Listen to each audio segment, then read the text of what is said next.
Welfare fund of India, forum of India, ഇങ്ങനെയുള്ളൊരു സംഘടന ദേശീയ തലത്തിലുണ്ട്.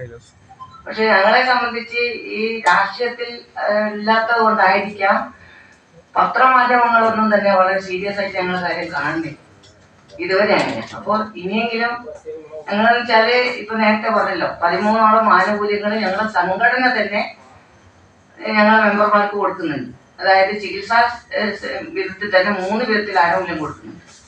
ക്യാൻസറിന്, കിഡ്നിക്ക്, അങ്ങനെ 5000 മുതൽ 50000 വരെ ഓരോ രോഗത്തിന്റെ കാർഡിനനുസരിച്ച് ഞങ്ങൾ ആനുകൂല്യം കൊടുക്കുന്നു. ഏറ്റവും കുറവ് 5000 രൂപയാണ് ഞങ്ങൾ കൊടുക്കുന്നത്. ഗവൺമെന്റിൽ നിന്ന് കിട്ടുന്നതിലും 10 മടങ്ങ് ആനുകൂല്യം കൊടുക്കുന്ന ഒരു സംഘടനയാണ് ഞങ്ങളുടെ സംഘടന. അതായത് നിങ്ങൾക്ക് ഗൂഗിളിലിട്ട് പരിശോധിച്ചാൽ കാണാം. ഞങ്ങൾ ഏതെങ്കിലും മെമ്പർമാരെടുത്ത് നിങ്ങളുടെ കുടുംബത്തിലും തൊഴിലാളികൾ ഉണ്ടായിരിക്കാം, അവരോട് ചോദിച്ചാലും കാണാം. പക്ഷെ ഞങ്ങളെ സംബന്ധിച്ച് ഞങ്ങൾക്ക് തീരെ ഒരു പ്രചരണം കിട്ടുന്നില്ല. അതാണ് ഏറ്റവും വലിയ സങ്കടം. അതുകൊണ്ട്